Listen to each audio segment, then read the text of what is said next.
Thank you. Thank you. Thank you so much. Thank you, everybody. Please have a seat. Good afternoon, everybody. Let me begin by thanking our Vice President, Joe Biden, for your dedication, Joe, to this issue, for bringing so many different voices to the table, because while reducing gun violence is a complicated challenge, protecting our children from harm shouldn't be a divisive one. Over the month since the tragedy in Newtown, we've heard from so many, and obviously none have affected us more than the families of those gorgeous children and their teachers and guardians who were lost. And so we're grateful to all of you for taking the time to be here and recognizing that we honor their memories, in part by doing everything we can to prevent this from happening again. But we also heard from some unexpected people. In particular, I started getting a lot of letters from kids. 4 of them are here today: Grant Fritz, Julia Stokes, Hina Ziha, and Tasia Good. They're pretty representative of some of the messages that I got. These are some pretty smart letters from some pretty smart young people. Hina, a 3rd grader. You can go ahead and wave, Hina. That's you. Hina wrote, "I feel terrible for the parents who lost their children. I love my country, and I want everybody to be happy and safe." And then Grant, go ahead and wave, Grant. Grant said, "I think there should be some changes. We should learn from what happened at Sandy Hook. I feel really bad." And then Julia said, Julia, where are you? There you go. "I'm not scared for my safety, I'm scared for others. I have 4 brothers and sisters, and I know I would not be able to bear the thought of losing any of them." And these are our kids. This is what they're thinking about. And so what we should be thinking about is our responsibility to care for them and shield them from harm and give them the tools they need to grow up and do everything that they're capable of doing, not just to pursue their own dreams, but to help build this country. This is our first task as a society, keeping our children safe. This is how we will be judged. And their voices should compel us to change. And that's why last month I asked Joe to lead an effort, along with members of my cabinet, to come up with some concrete steps we can take right now to keep our children safe, to help prevent mass shootings, to reduce the broader epidemic of gun violence in this country. And we can't put this off any longer. Just last Thursday, as TV networks were covering one of Joe's meetings on this topic, news broke of another school shooting, this one in California. In the month since 20 precious children and 6 brave adults were violently taken from us at Sandy Hook Elementary, more than 900 of our fellow Americans have reportedly died at the end of a gun. 900 in the past month. And every day we wait, that number will keep growing. So I'm putting forward a specific set of proposals based on the work of Joe's task force. And in the days ahead, I intend to use whatever weight this office holds to make them a reality. Because while there is no law or set of laws that can prevent every senseless act of violence completely, no piece of legislation that will prevent every tragedy, every act of evil, if there is even one thing we can do to reduce this violence, if there's even one life that can be saved, then we've got an obligation to try. And I'm going to do my part. As soon as I'm finished speaking here, I will sit at that desk and I will sign a directive giving law enforcement, schools, mental health professionals, and the public health community some of the tools they need to help reduce gun violence. We will make it easier to keep guns out of the hands of criminals by strengthening the background check system. We will help schools hire more resource officers if they want them, and develop emergency preparedness plans. We will make sure mental health professionals know their options for reporting threats of violence, even as we acknowledge that someone with a mental illness is far more likely to be a victim of violent crime than the perpetrator.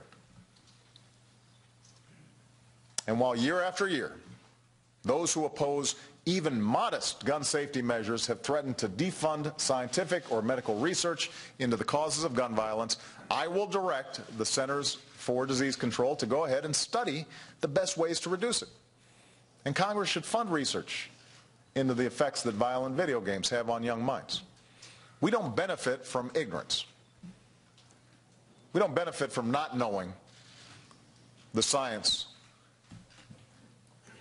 of this epidemic of violence. Now, these are a few of the 23 executive actions that I'm announcing today. But as important as these steps are, they are in no way a substitute for action from members of Congress. To make a real and lasting difference, Congress too must act. And Congress must act soon. And I'm calling on Congress to pass some very specific proposals right away. First, it's time for Congress to require a universal background check for anyone trying to buy a gun.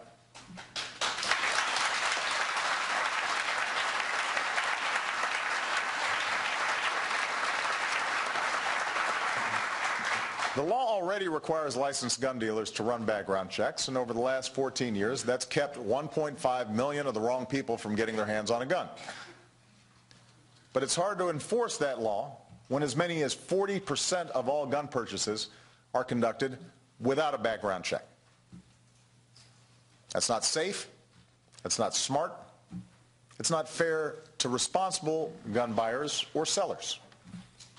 If you want to buy a gun, whether it's from a licensed dealer or a private seller, you should at least have to show you are not a felon or somebody legally prohibited from buying one. This is common sense. And an overwhelming majority of Americans agree with us on the need for universal background checks, including more than 70% of the National Rifle Association's members, according to one survey. So there's no reason we can't do this.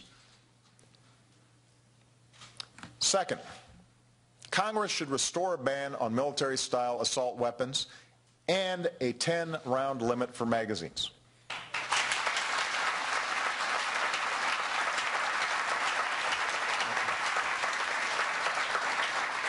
The type of assault rifle used in Aurora, for example, when paired with high-capacity magazines, has one purpose: to pump out as many bullets as possible as quickly as possible, to do as much damage, using bullets often designed to inflict maximum damage.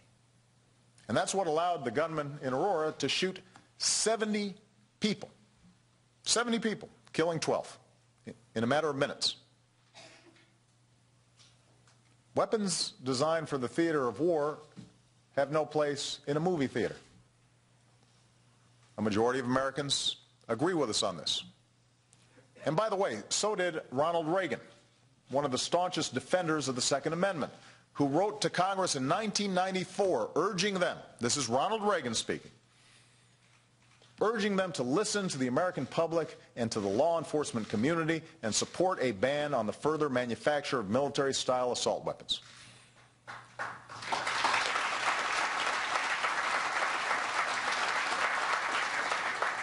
And finally, Congress needs to help rather than hinder law enforcement as it does its job.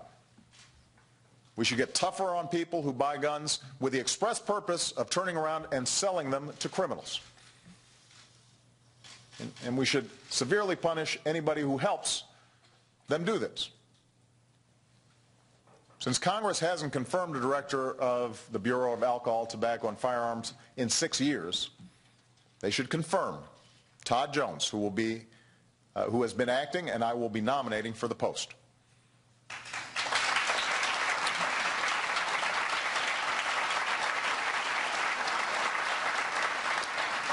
And at a time when budget cuts are forcing many communities to reduce their police force, we should put more cops back on the job and back on our streets. Now, let me be absolutely clear. Like most Americans, I believe the Second Amendment guarantees an individual right to bear arms. I respect our strong tradition of gun ownership and the rights of hunters and sportsmen. There are millions of responsible, law-abiding gun owners in America who cherish their right to bear arms for hunting or sport or protection or collection. I also believe most gun owners agree that we can respect the Second Amendment while keeping an irresponsible, law-breaking few from inflicting harm on a massive scale. I believe most of them agree that if America worked harder to keep guns out of the hands of dangerous people, there would be fewer atrocities like the one that occurred in Newtown. That's what these reforms are designed to do. They're common sense measures. They have the support of the majority of the American people. And yet, that doesn't mean any of this is going to be easy to enact or implement. If it were, we'd already have universal background checks. The ban on assault weapons and high-capacity magazines never would have been allowed to expire. More of our fellow Americans might still be alive, celebrating birthdays and anniversaries and graduations. This will be difficult. There will be pundits and politicians and special interest lobbyists publicly warning of a tyrannical, all-out assault on liberty. Not because that's true, but because they want to gin up fear or higher ratings or revenue for themselves. And behind the scenes, they'll do everything they can to block any common sense reform and make sure nothing changes whatsoever. The only way we will be able to change is if their audience, their constituents, their membership says this time must be different. That this time we must do something to protect our communities and our kids. I will put everything I've got into this, and so will Joe.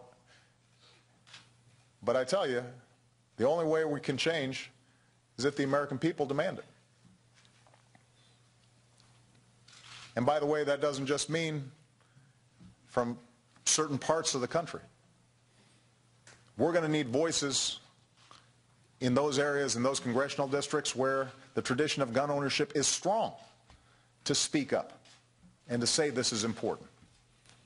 It can't just be the usual suspects. We have to examine ourselves and our hearts and ask ourselves what is important. This will not happen unless the American people demand it.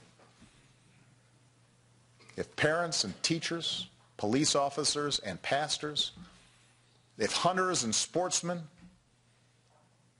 if responsible gun owners, if Americans of every background stand up and say, enough. We've suffered too much pain and care too much about our children to allow this to continue, then change will come. That's what it's going to take. You know, in the letter that Julia wrote me, she said, I know that laws have to be passed by Congress, but I beg you to try very hard.